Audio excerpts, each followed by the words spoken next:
I'll call the October 11th, 2022 City Council work session to order. Tracy, can we have a roll call, please? Bermal, Here. Harrington, Here. Sittig, Here. Smith, Here. Wason. Here. Thank you. Item 3 is the approval of the agenda. I don't think there's any changes on there. Anybody have any questions about that? Motion to approve? So moved. Second. All in favor, say aye. Aye. Opposed? Motion carries. Item 4 now is our work session, and here with us tonight is Ellen McCabe with the Housing Trust Fund of Johnson County. I will say that we are starting at 6, and if this takes 15 minutes or if it takes an hour and 15 minutes, we'll give the time it needs. But we will not start the council meeting until 6:30. We've got quite an audience coming in here tonight. So, Ryan, Ellen, take it away. Well, maybe just a couple introductory comments, and that is we have been working with, or talking with Ellen for a better part of half a year now, probably, about affordable housing options for North Liberty. This council has allocated $400,000 of ARPA money for an affordable housing project. And so we thought it best that Ellen come in and share her knowledge and wisdom on affordable housing and give us some recommendations and guidance as to how to best invest these funds. So with that, I'd ask Ellen to take it away. It is a privilege to be representing the Housing Trust Fund here this evening, and I want to thank the staff for meeting with me on a regular basis there for a little while to talk about what is possible. So we're going to flesh that out. The American Rescue Plan allows for housing to be an investment, as we're talking about, and they literally say that the money that you would be putting towards housing is supposed to respond to the pandemic's effects. So we need to keep that in mind, and that what you're trying to do is build a stronger and more equitable economy as we recover from the pandemic. And then they stipulate that the money should essentially serve households below 65% of the median income. I put that at 60 because everything else we do on a daily basis is at 60.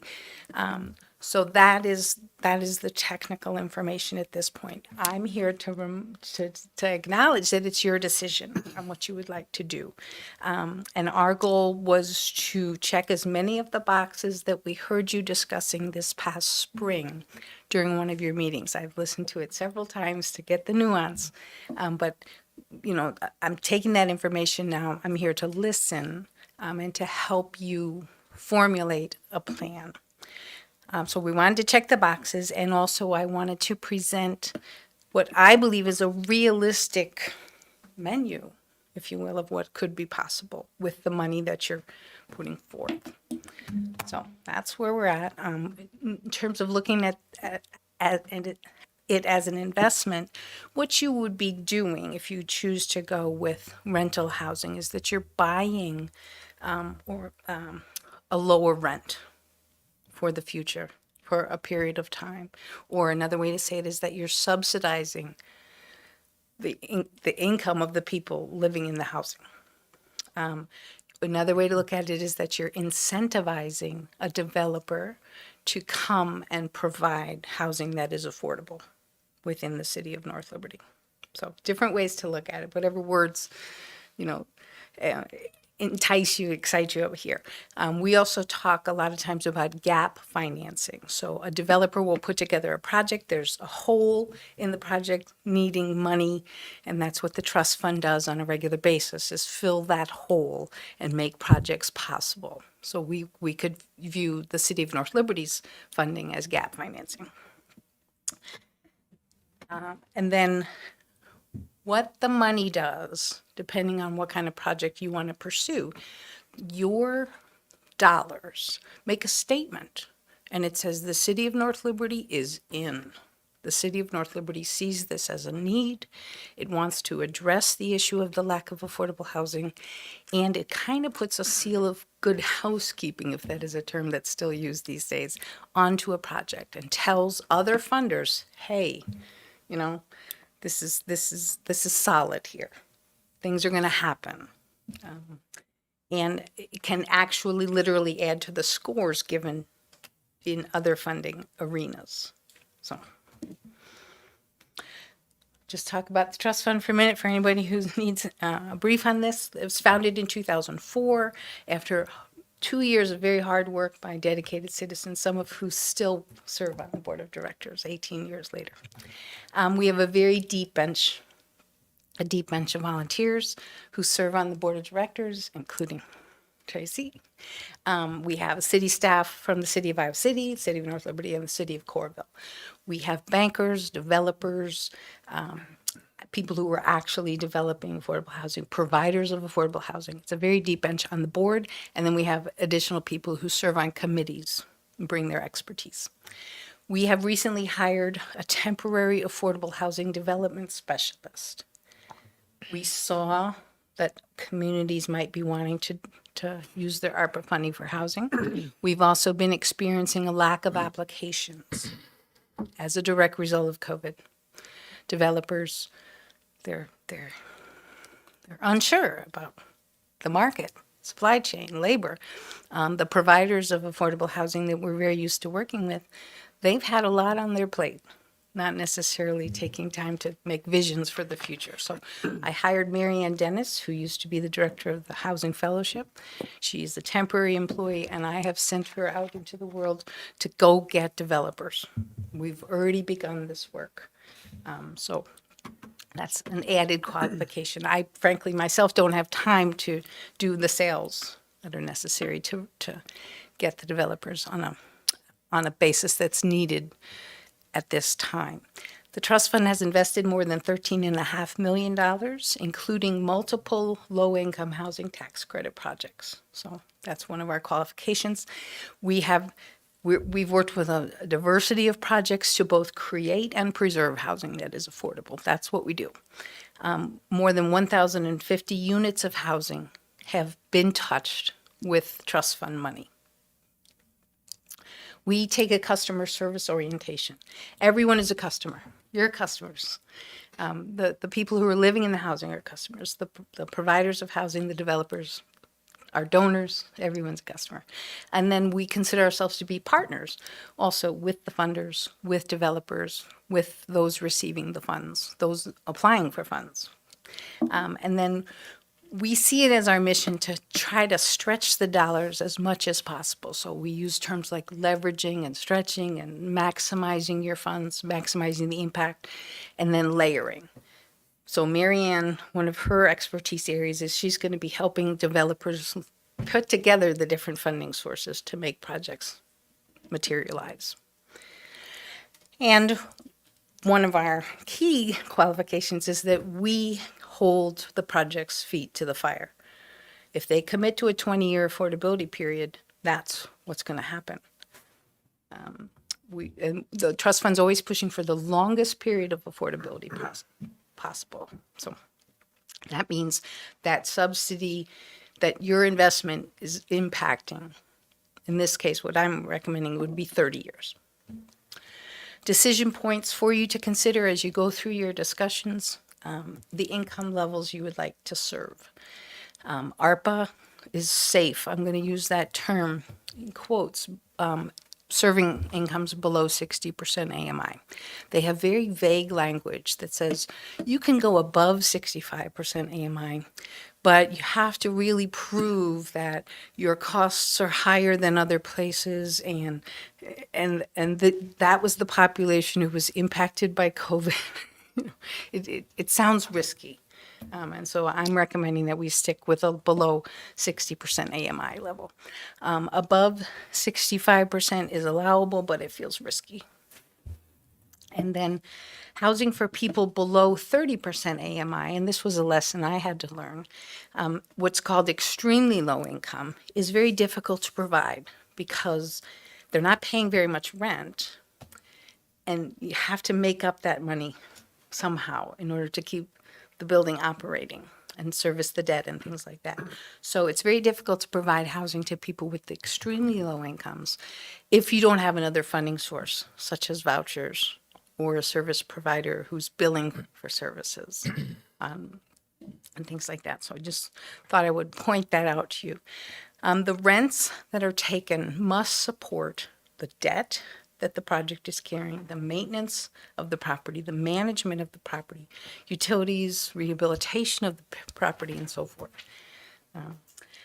And then the type of housing is another thing that, you're in a position to consider now. You could do rental property, you could do multifamily, which just means 1, 2, or 3 bedrooms for anyone who has a low income, or you could consider senior housing, 55 and above. And then you could consider homeowners as the recipient of the funding. So those are the decision points that Tracy and Ryan and I have been talking about over time. And with homeownership, you can look at helping people purchase homes, or you can help people rehabilitate their homes. And the trust fund is engaged in both those activities. In terms of why I recommended a rental property, this table sheds light on it. So I've talked to you before about the cost burden issue. When someone pays more than 30% of their income on their housing, they're cost burdened. When someone pays more than 50% of their income on their housing, they're extremely cost burdened.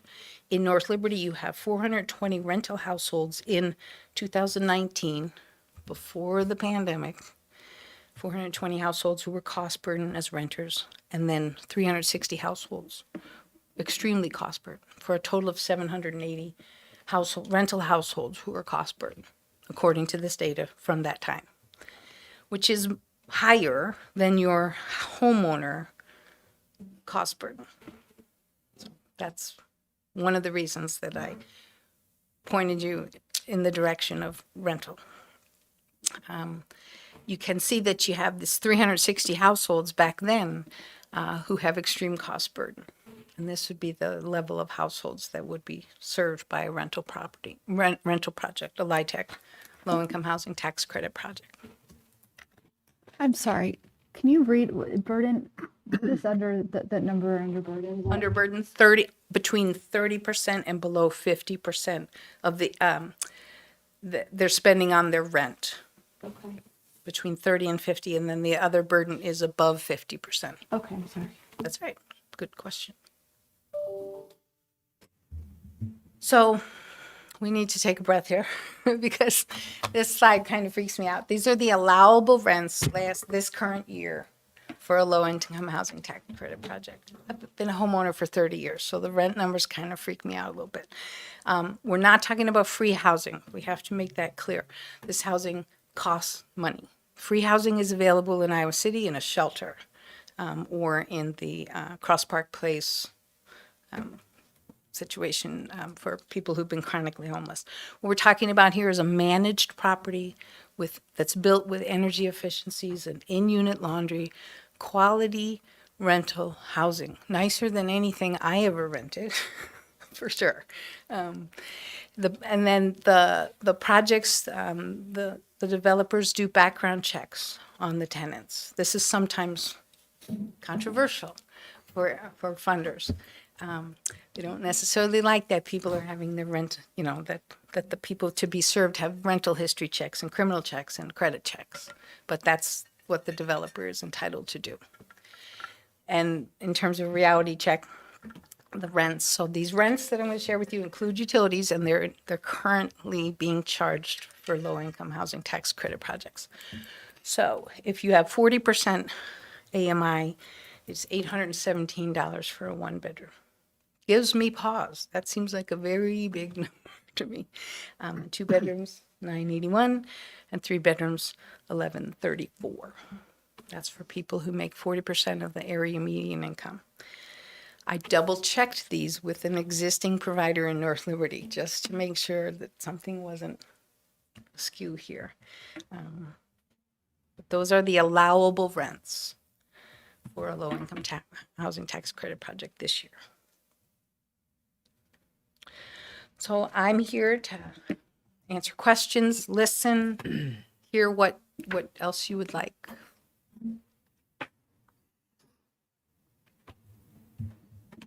Do you mind going back one slide? I'm sorry. Sir?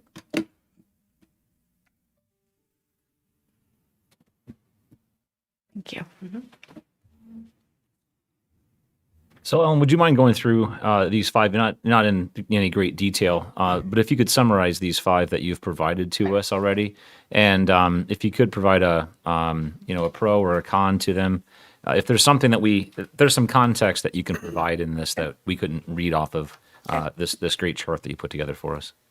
So option number one, and this is in order of my recommendation. That's good context right there too. This is Right. in order of importance In for you. order of Okay. our recommendation.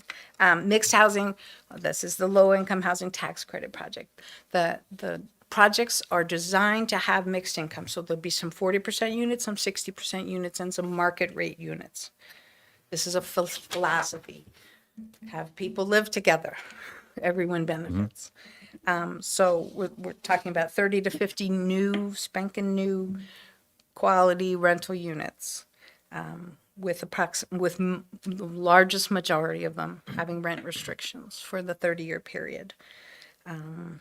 What we anticipate your money would bring in would be greater than $11 million of housing. And that affordability period is the longest of all the options at 30 years. They can go longer. At the 30-year mark, the developer is permitted to sell or transition the property. We just had one here in North Liberty with Penn Oaks, which was acquired and rehabilitated at the end of its affordability period. So then the key activities would, the trust fund would continue its work right now with Mary Ann Dennis, recruiting developers. We've been getting the word out throughout the Midwest that there's a possibility of a project here in North Liberty. So, and then what it does is meet the requirements of ARPA that you would be serving incomes, people who were impacted, Okay. likely impacted. And I heard you in May talk about, can we recycle this money? And so in the final column, I say, yes, there would be loan payments. Every LIHTC project has to be in the form of a loan. And we would take in approximately $1,000 a month principal for the 30-year period that could be reinvested in North Liberty. We've never done that before. We've never siphoned off loan payments and put them in communities, but the trust fund is willing to do that in this instance. So Ellen, back to your estimate of the leverage, where does that number come from? How do we come to that large number?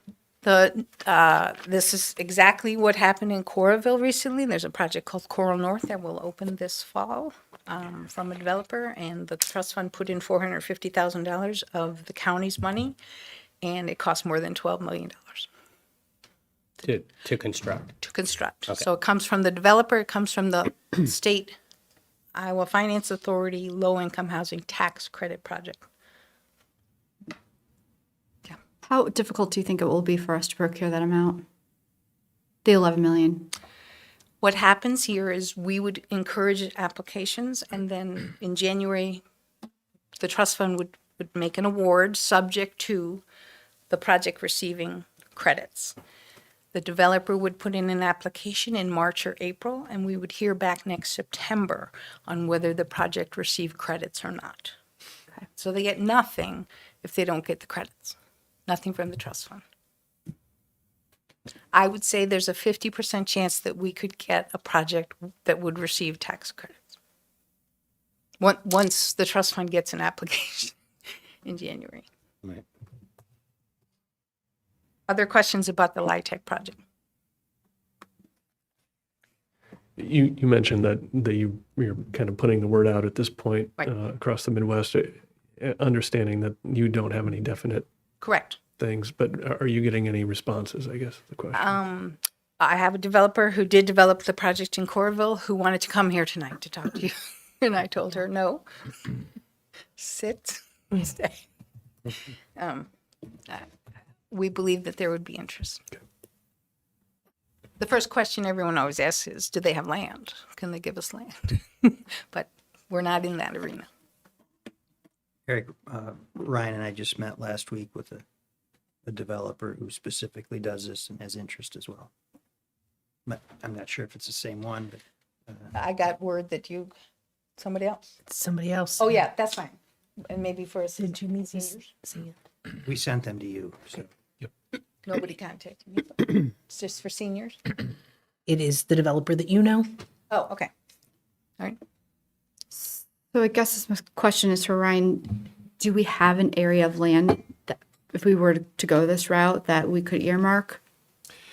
I think we have plenty of land. I mean, especially as we move into our new comprehensive plan, we talk about areas that are for higher density, higher intensity. Yeah, absolutely. We've got one thing we do have a lot of is available land. It's just the issue that we have typically is we have a lot of land owned by a small number of individuals, and are they willing to part ways with it? And if so, for how much? And these monies can be used for the purchase of that land if the developer is approved for it. So not Purchase- necessarily a transaction that will be Purchase involved in. Correct. Services, front end, back end. I mean, maybe this is getting too far into the weeds, but we're talking 30 to 50 units. How much land would you say? Do we know how much land we need for that? When we asked that question, I mean, it ranged from like down to 1 acre to like 4 acres, and it depends on if there's a regional stormwater detention basin or not. So we asked that very question because we were curious about how much they were paying for land, and there was a range.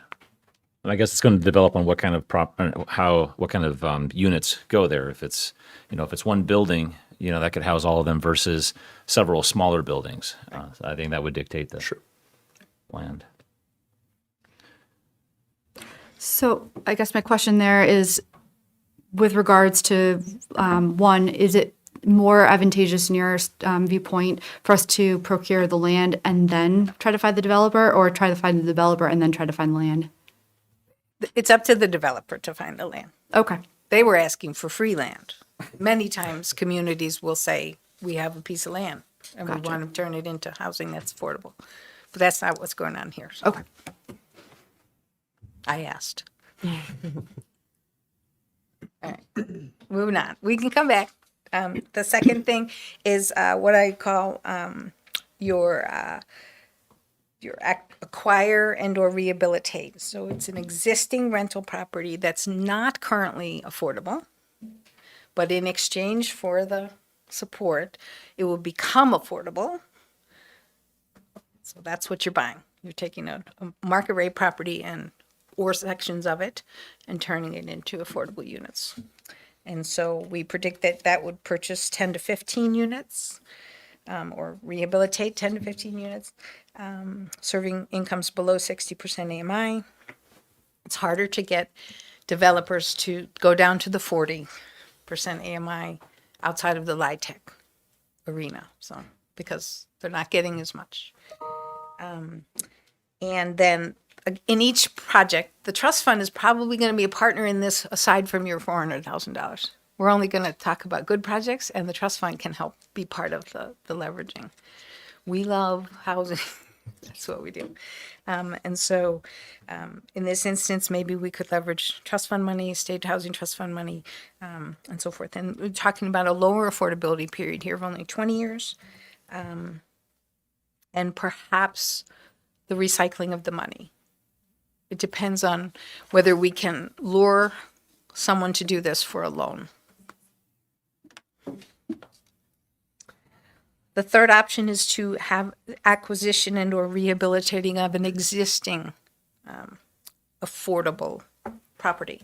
This is what happened at Penn Oaks. It was affordable. What we've done is extend the period of affordability with laundry in the units and revamped nice units. So preserving the affordability, again, 10 to 15 units. We have other affordable, specifically affordable housing in North Liberty? That's one of the activities that Marianne has been engaged in, talking to the existing owners of affordable properties and saying, is there something that you need here? And then the fourth option is owner-occupied rehabilitation. The trust fund is engaged in this. The City of North Liberty is engaged in this. Approximately 22 projects, serving incomes below 60% or lower, you could set that bar. You could say, because the trust fund with grant money only does maximum income of 30% AMI. There's no recycling of this money. It would be, here's your rehab grant. So preserving households. And then the fifth option is homeownership. I heard you talking about it. Could we get people into homes? Generally, the trust fund partners with the Iowa Valley Habitat for Humanity with this service.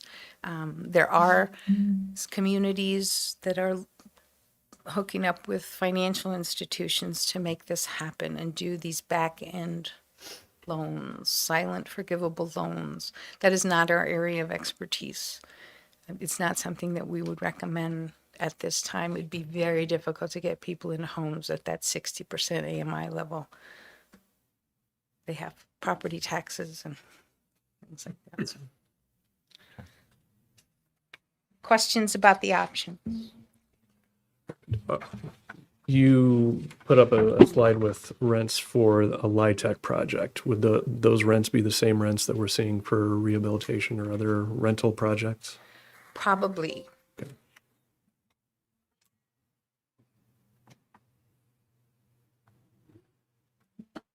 You guys have other questions for Ellen? I think she was helpful to have her here providing some context for us on this. And the chart reads well now that you gave us that context and how to work through this. Are there questions that you have for Ellen specifically while she's here? I think we've probably got some good information here that helps us achieve the goals that we had set out. The developers, if they're trying to get some tax credits from the state, how hard is that for them to do? That's where I was saying 50-50. They'd have a 50-50 chance putting in their application. So, is it like a lengthy process for them, or? Yes. They have to do a housing study. They have to, So they have to really they want to be involved. Okay. they need to be in. Who are the decision makers? I'm not exactly sure. I do hear there's a political bent to it, even though it's a point system. Johnson County doesn't always get the best outcomes. And my understanding is that, so we wouldn't know until next fall. We wouldn't know until September, correct? And then if it wasn't funded, then we would have to pivot with $400,000 and Right. allocate it by the end of the year. 2024, to the end of A 2024. year and a half. And all the while, the trust fund will be on your behalf and on the trust fund's behalf and your citizens' behalf, working these other angles. And projects are likely to come about just because of our intensive focus on North Liberty without your money. So with the funding cycle, does that start with calendar year or is that different than, I mean, with the grant cycles, if we come in at the end, will there be a depletion of funds that we will have to make note of if we were to, let's say, apply for the LIHTC funds in January versus? Nope, there's only one cycle per year for Okay. the LIHTC funds. The trust fund has 4, or this past year, 5 cycles a year. Okay, We can move your money. gotcha. And Ellen, I would think that the ultimate goal of the trust fund and projects like this is to move folks to home ownership. Is that true? For sustainable housing and security of income and housing, is it the goal to get people to be able to afford to move from rentals to home ownership? I would not call the trust fund's mission, I would not label it as that. Okay. We have 2 applications and they're equal in every way, except for one is going to serve a lower income. Right. The lower income project is going to be served, which is not home ownership. We need to get people settled. Not everyone is cut out for home ownership at this time. They may be, but it's not. We do 1 to 4 home ownerships a year and 125 rental or preservations a year. It's not the mission. Habitat for Humanity's mission is home ownership. And we support them in that. Great questions. Are there any other questions here for the group? Now, I do have one question. So with the options that you have presented here, it's not a combination of, say, 1 and 2 versus like just straightforward the first option that you recommended. Because with the mixed income rental housing is one thing, but to do the acquisition and rehab a rental housing unit, like have you ever had like a combination or? That's what we do all year long. So if you have, we're doing owner occupied rehabilitation in North Liberty. We welcome any projects in North Liberty in addition to this, but one does stand alone. We can't do 1 and 3. Yep. There's not enough. Your $400,000 isn't going to. We might do 1 with your funding and 3 with somebody else's funding. Happy to do that, and we have. Good question, Rakisha. So I would imagine any other Johnson County applicant for IPA funding is going to be our competition. Would you agree that's the case, or would you say, essentially IFA would be willing to fund 2 projects in Johnson County? They would, and they have. Okay. What we would do is advertise this, and we would advertise this as soon as you tell us.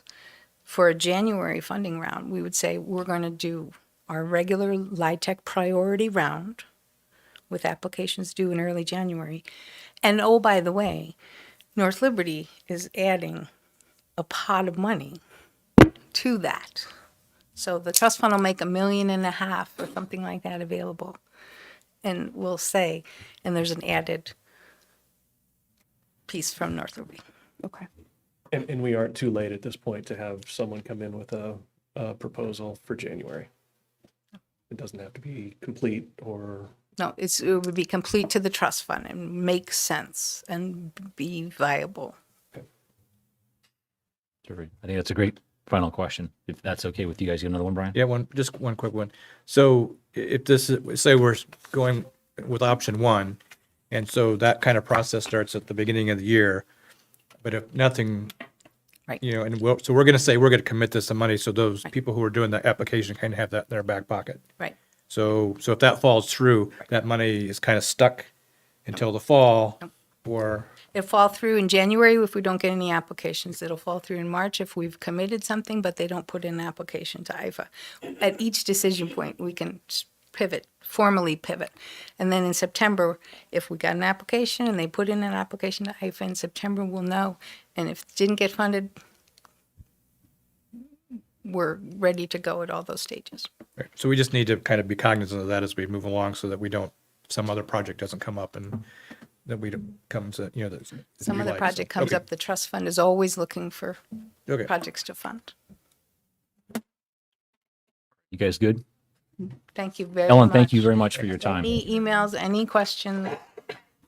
Terrific. I'm Thank going you. to take about a 2-minute break or so, get folks settled here, or maybe less. You walked in, you thought maybe the council meeting started. We're just doing a work session. We're learning about affordable housing and ways that we can use ARPA dollars here in North Liberty. So no action by the council, just an opportunity for us to hear from our speaker. We do have 4 seats in the front row if anybody is so inclined and not at all bashful. Oh, now we have 5. Thanks, Ellen. Thanks, Ellen. Thank you very much, Ellen.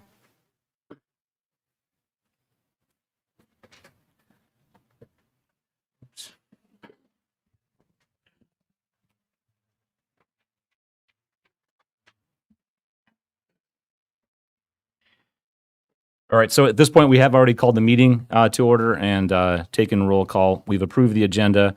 That was our work session item, so if you have an agenda in front of you and you're following along, we will now move on to item 5 in our regular session of City Council, and that's item 5 is our consent agenda. Are there items on that consent agenda that you guys want to pull out and talk about separately? All right, seeing none, you have a motion to approve the consent agenda. So moved. Second. All in favor, say aye. Aye. Opposed? Consent agenda carries. Item 6 is public comment time. a number of you are all here for one thing or maybe two things. If there is anybody in this audience that is here to speak about something not on our agenda, now is the time to do that. So if you are and are brave enough to make your way to the podium, please do. All right, seeing no movement, I will close public comment time. Item 7 is our engineer's report. Kevin, I've been looking forward to this since our last council meeting. Thank you, Mayor. I got some project updates. We'll start with Ranshaw Way. That's down to watering and punch list items. The cones are still there. They're using those cones for watering. It Okay. is necessary. So we've been in a drought, so it's either water all the new plants or let them die. So we It's for safety, Kevin. You're saying. correct. Thank you. Dubuque Street Phase 1 project. So that consists of 6 construction phases. They're working on Phase 5 right now, and they're tentatively planning to open that phase the end of this week. They told us maybe Friday-ish on Monday, could spill over into Monday, but it's pretty soon, then they'll start on Phase 6. They've used 109 of the 120 working days, 91%. They've completed about 77% of the work, so they continue to be behind.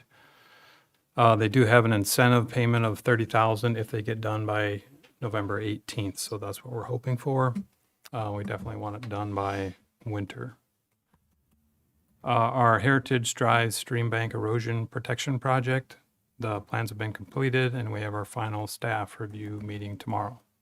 And that one, the schedule, we're planning to receive bids, or actually quotes, in November and perform the work over the winter with some spring seeding. City Hall project.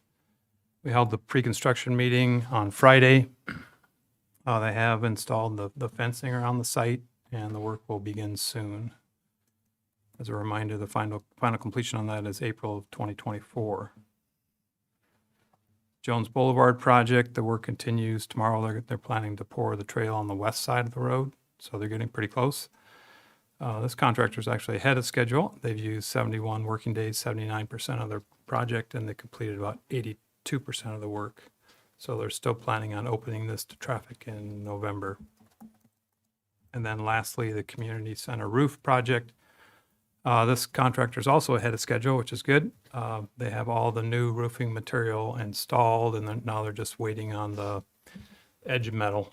And that's the only thing remaining, and then we'll do a final walkthrough of that project. That's all I have, unless you have questions. Any questions for Kevin? Kevin, I want to calm some nerves of some business owners with coming off of the Dubuque Street project and seeing fencing going up for the City Hall project. There are some nervous folks that, we've endured the construction of Dubuque. What's the impact going to be as we start to construct City Hall? Can we put some ease into that will be fairly minimal? Yeah, it should have no effect on the nearby businesses. Excellent. Other than Reds, of course, who will, Yeah, Parking lot. the whole parking lot comes Yep. out. and Kevin and I met with Matt Swift a couple weeks ago and talked about alternatives. We're anxious to get Phase 5 done so that the Penn Meadows lot will open up. The south side Penn Meadows lot will open up, and they'll be able to use that in the evenings. And we've offered a couple other options for their staff as well. Right, and our contractor has been very accommodating and able to save a northern portion of that lot through the winter to allow Reds visitors to continue to park there, which was very nice. Any other questions for Kevin? Kevin, can you remind us what Phase 5 will open up on Dubuque Street and what Phase 6 will Sure, be? it's from North Dubuque Street, Front Street intersection to Penn Meadows Park. So that piece will be open, but then will be closed on Dubuque Street, Cherry Street. So the detour will be take Zeller and then go around. There's a nice graph on our website too Okay, of this great. map, I believe. Nick must So have put that yeah, up. check that out. We met with the school, kept them up to date, and all the other property owners in the area. So Any other questions? All right, Kevin, thank you so much. Ryan, our city administrator report, please. Okay, I have just 3 calendar reminders for you. The first is that we are hosting a public meeting and have directly invited folks in the Harvest Estates neighborhood for the discussion of the future firehouse location. That's October 17th at 5:30 at our one and only firehouse on Cherry Street. Then at our next meeting, October 25th, we're also planning for a 6 p.m. start for a work session. We have the Big O Foundation coming in to talk about the potential of renaming the Babe Ruth Ball Field and some of the other mental health plans they'd like to move forward and share with the city council. And then finally, the November 8th city council meeting falls on Election Tuesday. With the recent re-precinctings, this facility right here is used as a voting precinct, and so it will be unavailable for the council. In talking with most of you, it sounds like it will work to move that to the Monday, November 7th, so we'll still be able to meet in this location just a day earlier. We'll make sure and get that information out to the public, but if you could mark that on your calendars, we're planning for Monday, November 7th for that first council meeting in November. That's what I have tonight, Mayor, unless any folks have questions. Any questions for Ryan? All right, thank you. I've got a couple of things. I'll start off with the administrative things. I'll let Eric and Ashley and Ryan speak. Well, Ryan already did to this as well. But 2 weeks ago, we attended the Iowa League of Cities conference, and with 4 of us there, we could spread out and cover most sessions.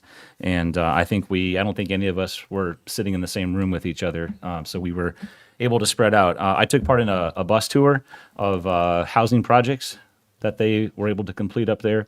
I was on interestingly, I was on there with folks in Iowa City and Coralville, so people that we know. We all have different communities, and that was our biggest takeaway. So what's a solution in North Liberty is a different solution in Iowa City, different in Waterloo, so that was the biggest takeaway. Another session I was able to sit in on was in cybersecurity, and we have an IT person. It's something that we've talked about internally as well. So Eric and Ashley, when that time comes, if you want to talk about that some more, anything, you're not obliged to, but that's just a quick where you were. Anything that was interesting, you're welcome to. And the only other administrative thing that I have is that next month in November, the MPO meeting will actually be here at Council Chambers. So if you've never been to one, might be a good time to do it. It's 4:30 on Wednesday, November 16th. They meet every 2 months, so it's always at a revolving location. So this gives you an opportunity to stop by and sit in on it if you are so inclined to do so. So I got to do 2 fun things tonight. The first one is to induct and welcome 2 members of our community into what we've dubbed our Hall of Fame. And as everybody in this audience are here, there's a number of you here for different reasons to serve our community, but we're all here to try to do good for each other. And some service is more seen. It's large. We may be an example of this, somebody that you see up here in front of you, and sometimes it's not. So one of the things that we have the pleasure tonight to do is to recognize 2 newest inductees into our Community Hall of Fame, and on behalf of our entire community, thank them publicly. I spoke to both of them last week, and one of them said, "Hey, I got that card in the mail. Now it makes sense that you had reached out." So Rita Roberts and Richard Grugan are here tonight with us. I can do this individually and embarrass you individually, or embarrass you both at the same time. Do you guys have a preference? All right, I'm going to do it together then. So, Rita, I'm going to start with you. She's hiding in the back there. If you've ever met Rita, you'll know that's she likes to be quiet. So sorry to bust that bubble for a few minutes here tonight, Rita. She has served in North Liberty for decades, very quietly. She was an early business leader and was the owner of the North Liberty Flower Shop. I met her within weeks of moving to North Liberty 20 years ago, and she can tell you I'm in there on the occasions that I need to be in there every year since then. She's an active member of the North Liberty Optimists, and she's advocated for youth activities and supported those activities with volunteer service. She's a longtime North Libertarian. She and her family have supported all phases of the community center project. So anyone that's moved to North Liberty in the last 15, 20 years might have taken that community center for granted, but it was a community effort back then to pull that off, and Rita and her family were integral in doing that. So in a moment, Rita, I will have something for you. Richard Grugan, sitting there in our second row, is a former principal. So for all of you students in the audience there, pay a little bit of attention here. In his retirement, though, he's continued to work to improve his community and serving with the Inside Out program. And this is to help people successfully return from incarceration. He's been serving to support the North Liberty Community Pantry and advocating for equity in our community, serving on our Parks and Rec board, and also serving on the North Liberty Community Endowment Fund board. So Rita and Richard, if you wouldn't mind joining me up in front, I would appreciate that.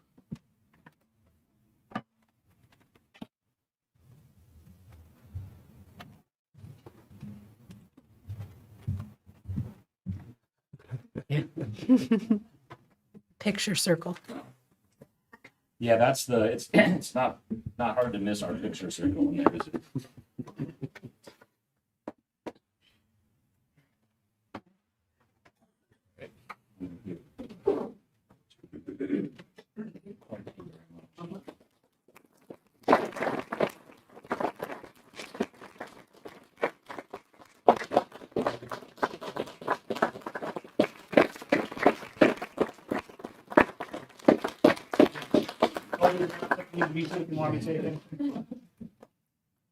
Keep standing here for a bit. I'm gonna get a couple, and then I'm gonna get up nice and close. Yes, I'm gonna get a smiling face. Oh my goodness.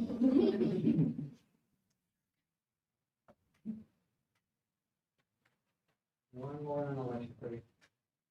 Thank you so much.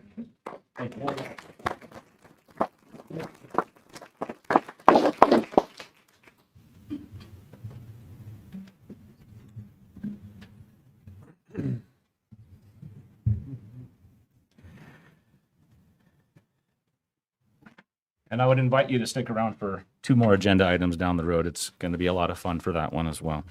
That's all I have. I'll move on to item 10, which is our time for council reports. And we save this space for time for our council to report out things that they're doing on behalf of our community. Because as I mentioned at the League of Cities, we can't be in the same places all together.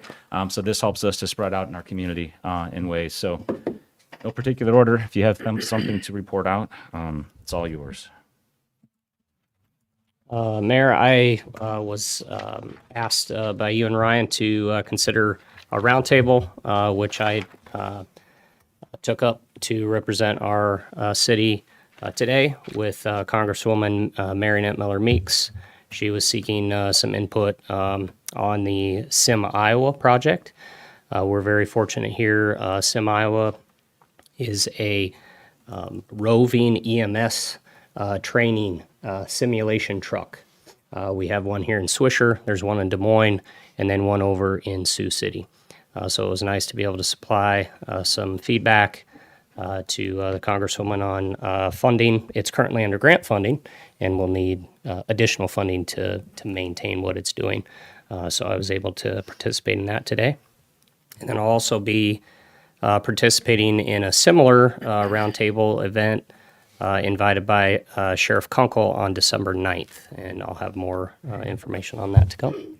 Thank you for doing that. And can you remind the audience what you do for a full-time living and why we asked you to do this?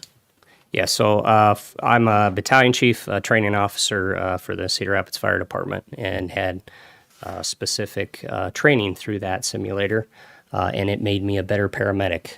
It made me passionate about what they're doing, how easy it was for them to come and supply the training to us. And I think it's very important that they have the funding to be able to do that for our smaller volunteer fire departments who work very hard and sometimes even have to sell pancakes on the weekend to put fuel in their trucks. So, Thank you for doing that for us, Brian. thank you. Anybody else? Go ahead. The last 2 weekends, I was working with the scouting for food and helped on the food, putting the bags out. And then we picked up quite a bit of that on Saturday. I think you may have seen on the Facebook page from the North Liberty Pantry, they had quite a few bags lining out the front. And there was quite a bit at the fairgrounds where Iowa City and Coralville took theirs and stuff.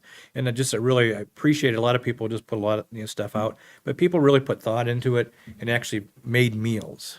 And so they would have bags of things, all ingredients to go together for like a complete meal. And I just really thought that was really, really good of people to kind of think outside the box a little bit. So Thanks for doing that, Brian.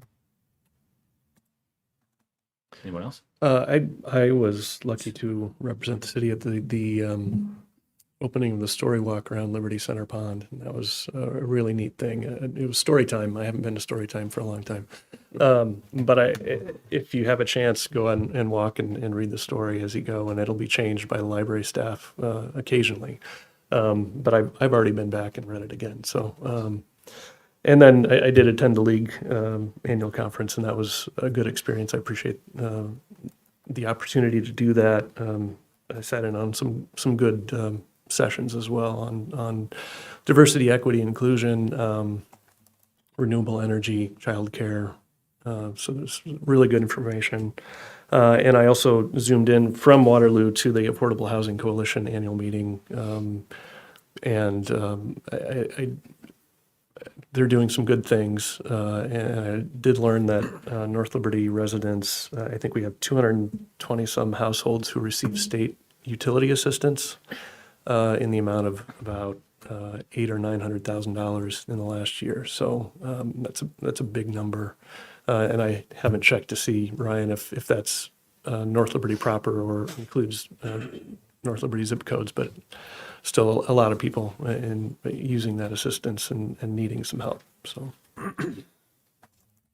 think that's it. Thanks, Eric. Ashley, anything to jump in on? I'm very thankful for the opportunity to attend the legislative meeting, or the meeting in general, for the Iowa League of Cities. I attended specifically the meeting having to do with affordable housing. And again, to echo our discussion this evening, there's a resounding amount of people in need of affordable housing options. So was excited to hear that our state is interested in assisting with those efforts in general. And aside from that, also attended a meeting that discussed some interesting splash pad initiatives. So have some ideas that I can share, as we look at options for adding different outdoor structures with the city. Awesome. Thank you. Anything else? All right. Thank you all very much. Item 11 is our youth council. Thank you all for coming here tonight. Micah, here you are. You want to start us off and lead us through this? Hello, everyone. As I think you all know, but just so everyone in the room knows, I'm Micah Ariel James. I'm the Outreach and Equity Coordinator with the City of North Liberty, and also coordinating this Youth Council program. So we opened up applications in August for the North Liberty Youth Council for our first cohort of the program, in hopes that we would get 8 to 12 high school students who were interested in this program. We reviewed applications and ended up selecting 17 students who we invited to orientation, which we held on September 22nd. All 17 showed up for orientation, and all 17 have decided to join the program and have affirmed their commitment to participating in the program and being actively involved throughout the year. So they'll be working with city staff, and we also have a consultant that we're working with, Marlene Mendoza, who's a local policy consultant, over the next several months to develop this program. Because it is a brand new program, it is important that we lay a strong foundation for what this program is and can be, and for how youth can contribute to the development of this city for years to come.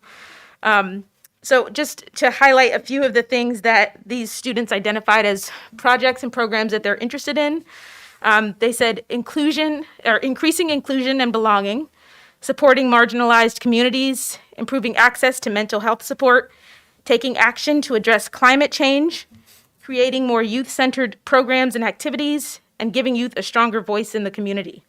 So that's stuff that came through on their application and in the orientation. So in general, we look forward to being able to support the interests and programs that the youth are going to be working on in the coming year. So not all of our counselors were able to attend this meeting, but the ones who are here, I'd love for them to just come up and introduce themselves, your name, what school you go to, and your grade level.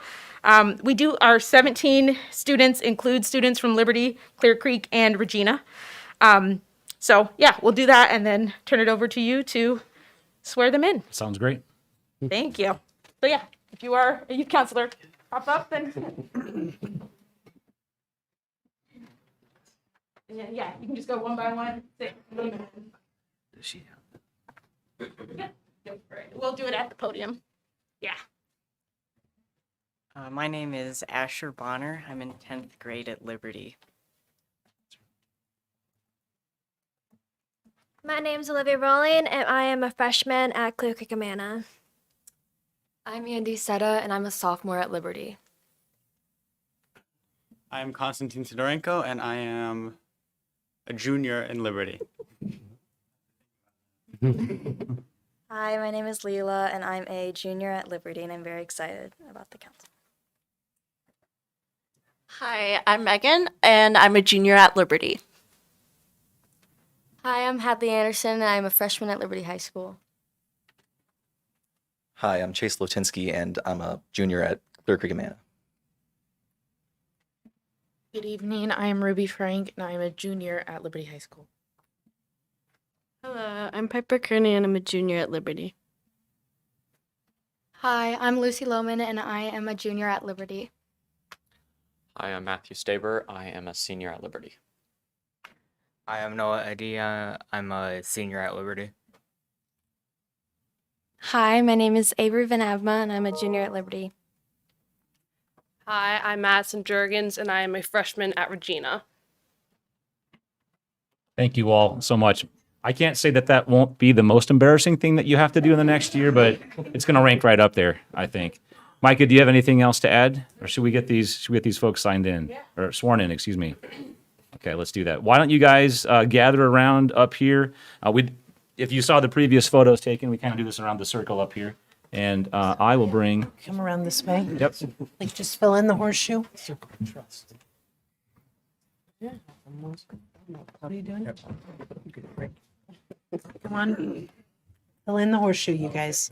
We can't photo bomb them? Well, we're going to be photo bombers by default.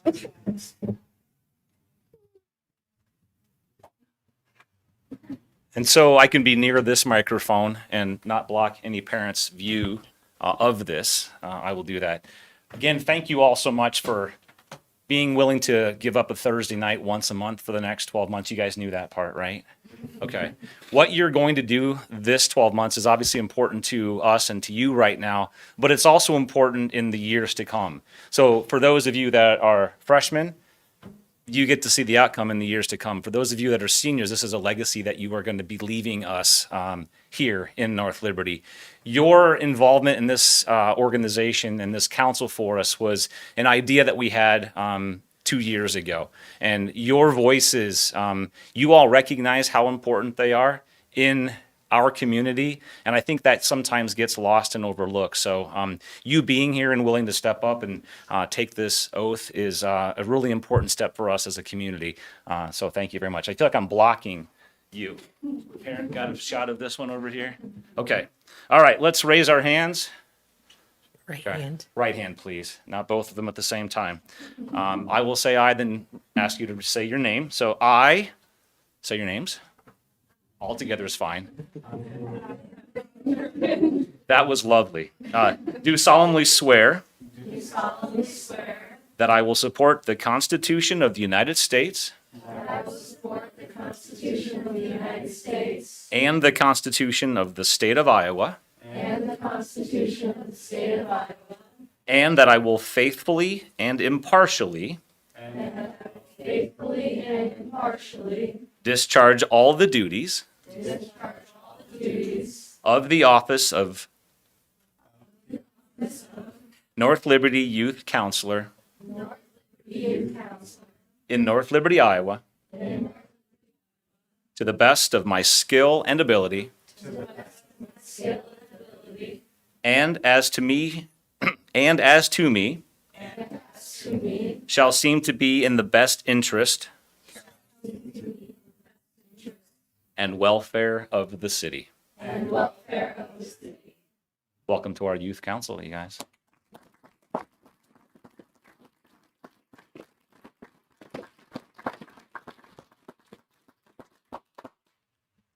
Parents, if you want other photos, please, you're welcome to do so.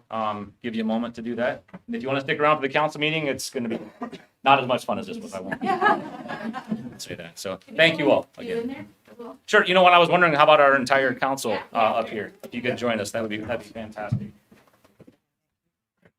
How about we stand? Yeah, you want to do that? Can you just come towards the middle? I'll come back there with you guys then.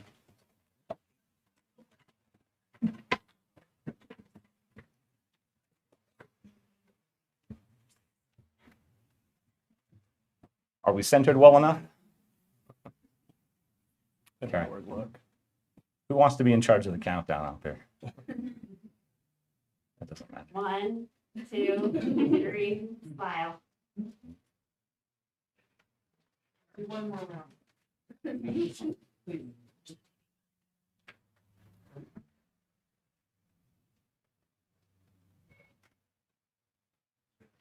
All right, one more round for parents.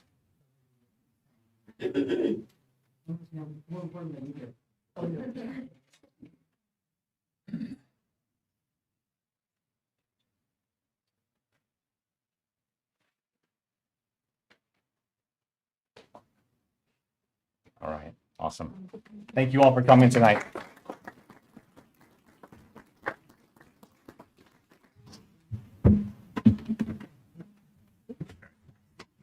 I think we got it. Might get it.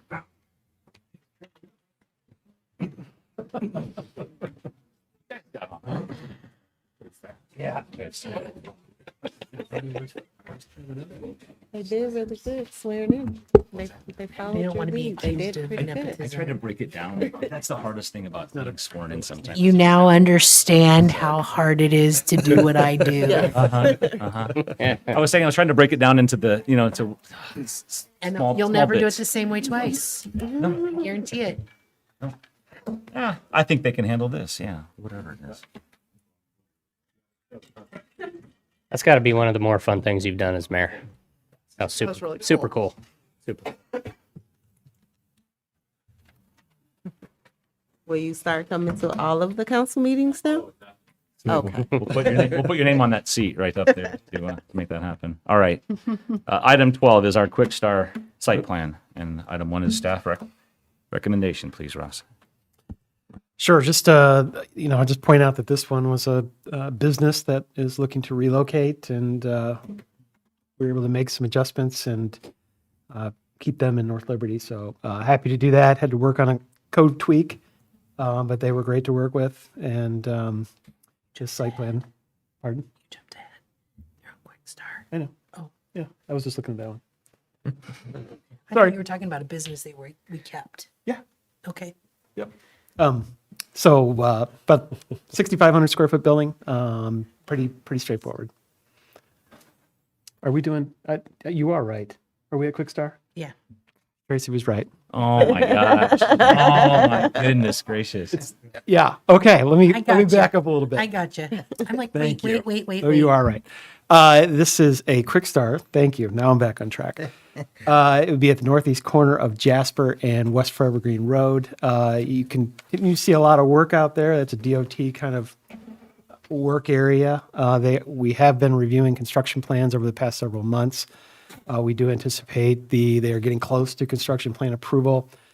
Please recall, we kind of divided the site plan process into preliminary approval and construction site plan approval. Preliminary approval doesn't require a lot of money up front in spending. It's just really a concept plan of general locations of where things will be located. But they'll need a number of things before they get construction plan approval, preliminary site plan approval. They need the subdivision approved, and a number of other items. So now I'm back on track. Thank you. And the planning commission did unanimously recommend approval at their October meeting. Thanks, Ross. I don't see an applicant out there, so I assume there's no applicant presentation. All right. Did I get a motion to open this resolution here then? Item C. So move. Second. Moved and seconded. Discussion. There was a great question asked about the process, and Russ, you just answered this. Are there any other questions? So Tracy's question was very relevant because we are not relocating the one on Penn to Jasper, correct? It stays. That's a come and go. Oh, that's Correct. a different. Yep, different. Okay. Yep. God, you're just adding to the clutter here. That's all my fault. No, this is this is a quick trip quick star, I'm sorry. Quick star. So it would be a new business to North Liberty. I know they're actively looking for other areas, just knowing their business model from Davenport. They like to locate several stores within a region that they can truck to and then truck back at the same day. Yeah. So what are we doing with the road? Currently, for Jasper, what we have agreed with the developers that it would be paved to a rural section road. So it'll get repaved, but we don't have the full right-of-way width that we need. So it'll be a temporary road until litigation gets solved and those things. Until at some point in time in future, we would construct the full roundabout and Jasper Avenue. Yeah. Of course. So you will have a developer's agreement in front of you that'll lay out the specific details, but the gist of it is the 54-acre development is going to be limited to one lot. And it's going to have a stormwater detention area, and that's it until there's a permanent solution at the Forever Green Jasper intersection involving the construction of a roundabout or whatever gets unanimously agreed by all the entities and players involved. That might not happen for a couple of years. And so this is the determination was that the developer would put in at their own expense a paved road serving just lot one of this development and providing access to the stormwater basin. That agreement, if I get it signed, should be in front of you for our next meeting. And just to be clear, and I know all you know this, but maybe as a reminder for the public, the litigation that was referenced is nothing we're involved in. It's just between two of our neighboring cities that we happen to be bordering. Thank you. I recognize that I failed to read the resolution before we got this conversation started, so I beg your pardon. I'm going to read that, and then we'll take a roll call. This is resolution number 2022-104, and this is a resolution approving the preliminary site plan for Lot 1, the Evermore Part 2, North Liberty, Iowa. Are there any other questions? So since they're going to pay for that pavement, is that going to be temporary pavement, and then we're going to rip it out and redo it upon settlement of whatever is decided? Correct. Okay. Just to be clear, the development agreement as it's written now says the developer's putting it in, and then the developer still has to pay for a third of what the final costs are of the road. Which is consistent with our normal process for developers. Right. So it would probably behoove them to construct it correctly the first time, and that would be part of the third. They can't. No, they can't. We don't have the room. We're not there yet in that process. Because of what, the west side? Yeah. Of Jasper? Litigation going on. Okay. Because the lot line is technically the middle of Jasper? Yes. And Okay. so and the city stops in the middle of Jasper. Yeah. Okay, I'm with you now. And there's some grade issues, as I recall. I mean, there's a number of variables. We talked through this pretty substantially internally, and because that was a question a lot of us had. How much of the permanent road could we put in now? And yeah, unfortunately, the answer is zero. Mm-hmm. And then when they do construct the road, though, they'll have to, I mean, they may not be able to access it for a bit. Yeah, there'll have to be another temporary road while they So rip they'll have out to do that, the old temporary or- road to put in the permanent road. So- Hmm. Nope. They seem to understand that, so. Ready to vote on that? All right, let's do it. Tracy, roll call, please. Bermal, Aye. Smith, Aye. Siddick, Aye. Wason, Aye. Harrington. Aye. Motion carries. Thank you. Item 13 is the A to Z site plan. Russ, I think we're caught up with you now. This is staff and commission recommendation. Well, since I jumped ahead, I don't have much to share other than they named their owner and they named their ownership Galaga Enterprises. So I was able to share fond stories as our youth playing Galaga and Aladdin's castles in different locations. They did tell me that they would have a Galaga arcade game in their business. So property's located at 240th and Ranchaw. It's the old suburban landscape. So a good location, not a great spot for retail. So good spot for an underutilized piece of property. Unanimous approval from our planning commission. Thank you, Russ. And there is no applicant presentation, it looks like. That's correct. Item C then is resolution number 2022-105, and this is a resolution approving the preliminary site plan for 625 240th Street, North Liberty, Iowa. Could I have a motion for this resolution, please? So moved. Second. Moved and seconded. Do you guys have any questions? What is their business? So they're like a heating and plumbing. So we called it in the code building and trade services, which could be a variety of things, but currently they're on the property just south of Wigan Pen on Rancho. Any other questions? Tracy, roll call, please. Harrington, Aye. Smith, Aye. Sittig, Aye. Wason, Aye. Bermal. Aye. Motion carries. Item 14 is Heritage Drive Stormwater Project, and we just have three easements, temporary easements to get through here. So the first one is resolution number 2022-106, and this is a resolution approving the temporary construction easement agreement between Clotilde. I'm sorry? Clotilde. Clotilda B. Stewart and the city of North Liberty. Could I have a motion for this resolution, please? So moved. Second. Been moved and seconded. Any questions? All right, Tracy, roll call, please. Wason, Aye. Smith, Aye. Harrington, Aye. Bermal, Aye. Sittig. Aye. Motion carries. Thank you, Ms. Stewart. Item B is resolution number 2022-107. This is a resolution approving the temporary construction easement agreement between Jennifer Malatek and the city of North Liberty. Have a motion for this resolution, please. So moved. Second. Moved and seconded. No questions, I assume? Tracy, roll call, please. Sittig, Aye. Wason, Aye. Smith, Aye. Bermal, Aye. Harrington. Aye. Motion carries. Thank you, Ms. Malatek. Item C is resolution number 2022-108, a resolution approving the temporary construction easement agreement between Andrew Gilpin and Sarah Gilpin and the city of North Liberty. Motion for this resolution, please. So moved. Second.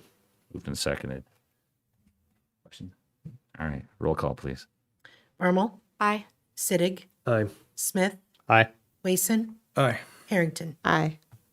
Motion carries. Item 15 is our owner-occupied rehab project. Nice to see another one of these back on the agenda. This is resolution number 2022-109, a resolution approving the rehabilitation contracts and associated documents between owners, rehabilitation contractors, and the city of North Liberty. Could I have a motion for this resolution, please? So moved. Second. Moved, second, and thirded, maybe fourth. Do you guys have any questions? The contract language is similar to what we saw last meeting. What type of staff time does this take, Tracy, in administering the program? We do not administer the program. Okay. ECOG administers the program, so it's utterly minimal. Even better. That doesn't sound like much. Utterly minimal. Not quantifiable even. Okay. Got to type it out. We have roll call then, please, Tracy. Sittig, Aye. Wason, Aye. Smith, Aye. Harrington, Aye. Bermal. Aye. Motion carries. Item 16 is our North Liberty Centennial Park next stage, and this is resolution number 2022-110, a resolution approving the designated fund agreement for the North Liberty Centennial Park next stage project between the Community Foundation of Johnson County and the city of North Liberty. Could I just have a motion to open this conversation, please? So moved. Second. Moved and seconded. Do you want to provide any I sure context here can. for us? Yeah, we're excited to have you folks consider this. Our team has been working with Shelley and her team at the foundation and they have agreed for 1.25% of our fundraising efforts that they would handle all the back end services dealing with follow-up, thank you notes, tax forms, offering reports, following up on pledges, things that previously, for example, with the library project, took a tremendous amount of time. So when we first met with the foundation, they were at 3%, and then they had a discussion with their board of knowing that there's other types of these community projects out there percolating or moving forward, and so they're offering it at 1.25%, which we think is outstanding. So we would recommend approval of this agreement. We did make a change earlier today. Thank you, Eric, for catching that. So we believe, it's our opinion and that of, we talked with Shelley as well at the foundation, that 1.25 is not only the current amount, but also will be that figure moving forward. Any other questions for Ryan or staff? So this is what we're calling this project then, next stage?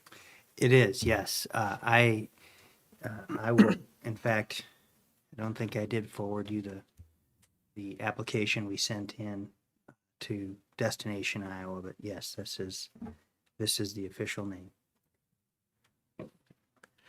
So is there, what do we have for accounting back to the city as things are moving along? Do they send you a report or? Yes, they'll send us monthly reports on, so what I didn't mention, I think I mentioned it here, is they'll provide an online landing page so people, smaller contributors can make a contribution. Jillian, myself, and Josh from the CVB are starting, I think as early as next week, meeting with potential larger donors, and we'll ask them to write their checks, presumably to the foundation, and then we'll get monthly reporting. Any other questions for Ryan or staff? Do we have a goal with this? I mean, is there a stated goal of how much? 3 million. 3 million? Okay, so 1.25% of that is not a small chunk of money. It's not. either.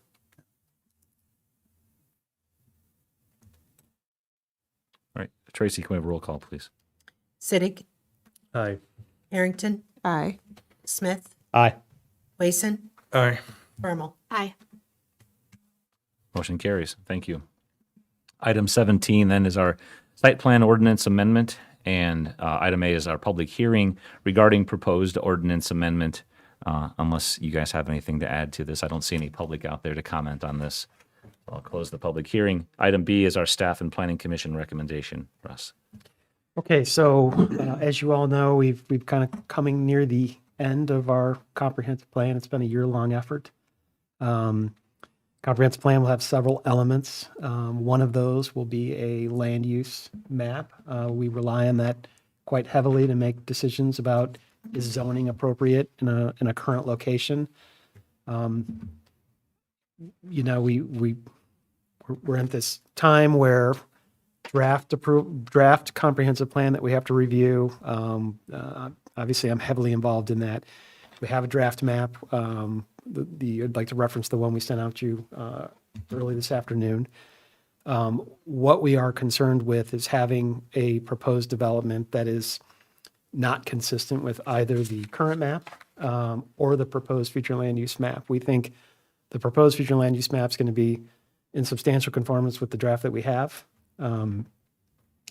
I think we're mostly concerned with inappropriate commercial or industrial development that would really kind of undermine this effort that we've been undertaking over this past year.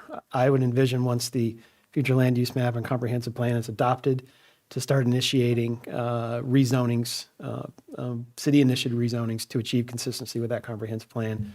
And we just need time in order to do that. And I think it'd be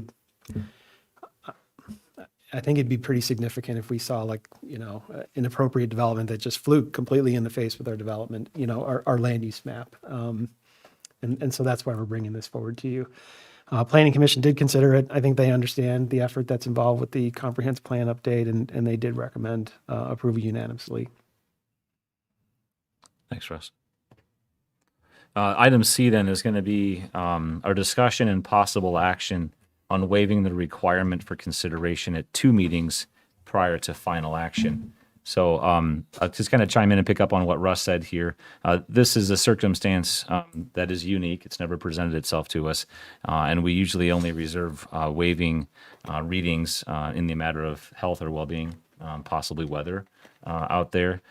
In this case, it's also one in which we have a final product that we've invested some time and money in that we would very much like to see to the end. And we've got a good product to represent that. So I don't get to vote. So do you guys have any questions, or are there any concerns with waiving those 2 readings? I guess my only question really is, do we, I know there are some review meetings for the comprehensive plan set up now. Is that this month or next month? I don't remember. We have an open house later this month. We're planning on doing a mini presentation, a very short one, to City Council in October as well. So we're beginning to roll out the plan. And what is our timeline looking like for final approval of the plan? I'm targeting end of the year or soon thereafter. Okay. Do we have, we know we have potentially a couple of projects that may be affected by this ordinance if they choose to move forward or want to move forward. I'm looking at the map, and it's hard to find all of them. I found about 10. 10 properties that, but not active projects. Right. Right. I mean, do we know of any others that are going to be pushed forward? I mean, are we, I guess, what's the risk of doing the 3 readings? Risk is that you get an application in the next 4 weeks. The application for site plans is ministerial, right? Once you pay your fee, you're in. And so that's why there's an urgency here to waive the 2 readings before final consideration, is because it's not a discretionary function to be able to submit a site plan. Of course, preliminary site plan approval ultimately is, but we'd have to have a rational basis for turning those down. And the overall goal, of course, is to preserve the integrity of the final product. And so this seems to be the most appropriate way to do that we can find. And we know that it's been done in other jurisdictions, and Iowa City had one for rental permits. Lynn County is doing one right now for utility scale solar to assess the amount of those uses they have there. So it's not commonplace, but it is done with some regularity. And then we could undo it just as easily. Well, sure, it's When an it's ordinance. ready, right. So There's whenever no it's ordinance you can pass that you can't modify later if the plan that comes in differs. If you disagree with anything in the plan, nothing gets passed without you guys ratifying it, right? What the only unique thing here is we're asking for a motion to waive the 2 meeting requirement. That does require 3/4 of you, so we would need 4 to say yes. Did we answer your question? I have no idea if I did or not. I feel like I didn't. No, I think, yeah, I mean, that's essentially what you're saying, is that if we get an application, even if it doesn't come before council, even if we approve this ordinance and finally at a later meeting, if we get an application for a site plan in the meantime, right, we are pretty much required to approve it. At least to consider it and come up with a good reason why not. That's based on the ordinance we have on hand, and so there is a risk, as long as it meets the zoning requirements. Right. Well, if it meets those other criteria, you're going to be hard pressed to, without this moratorium in place, you're going to be hard pressed to find a rational basis for refusing based on a plan that's not yet adopted. Mm-hmm. Without this moratorium in place. This is what lets you say, hold on until we get this thing passed. Yeah, just to a property that I would point out is, we're getting close to completing Jones Boulevard from 240th to Penn, which completely opened up a piece of property for development. Now that property on the east side is zoned industrial, and that's not consistent with how our current future land use map is. It's not consistent with how our proposed map is, but these types of construction projects tend to open up property for development, and something could, we don't know if it would or not, but these are the things that we're trying to prevent. You guys good? Mayor, I just want to point out, we want to be careful. We've done a lot of work in becoming more business friendly. A lot of that I've attributed to Russ and his leadership since he joined the team. North Liberty is a place that is open for business. This is not a moratorium on business development in North Liberty. So those that are watching, those that have questions, please reach out. But that's not what this is.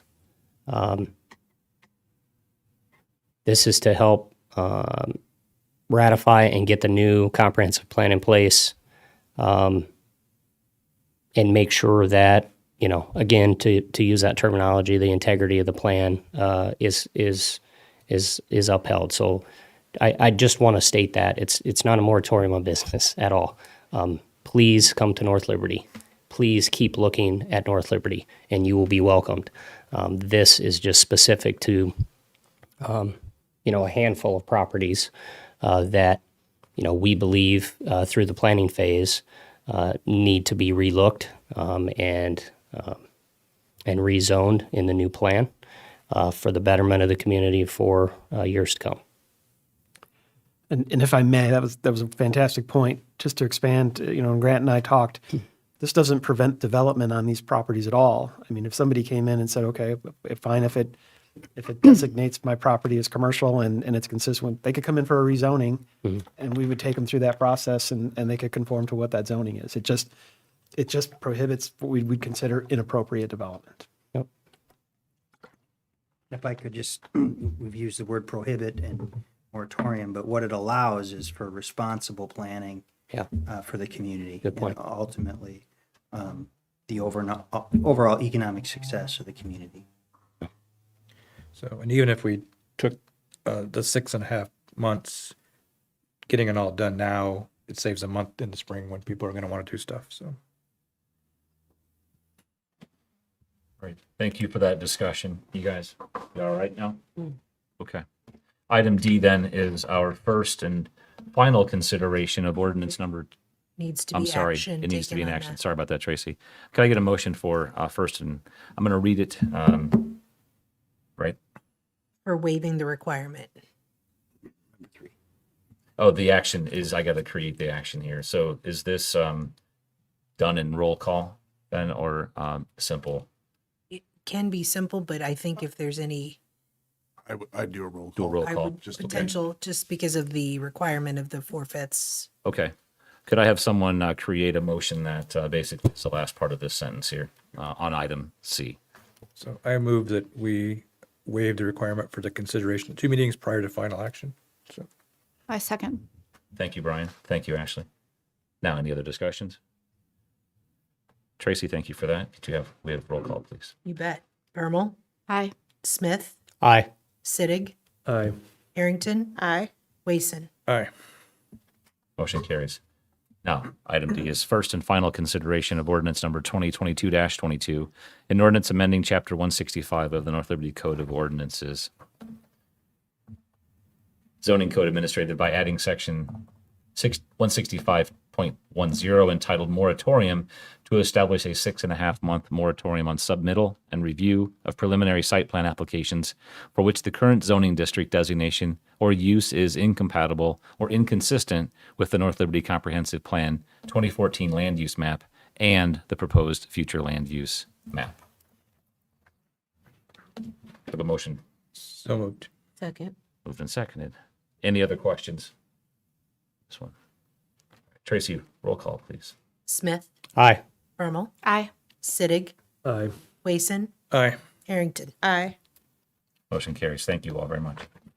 Item D, anything old business or rehash? Item 19 is new business. Seeing none. Can I get a motion to adjourn, please? So move. Second. All in favor? Aye. Let's do it. Thank you all.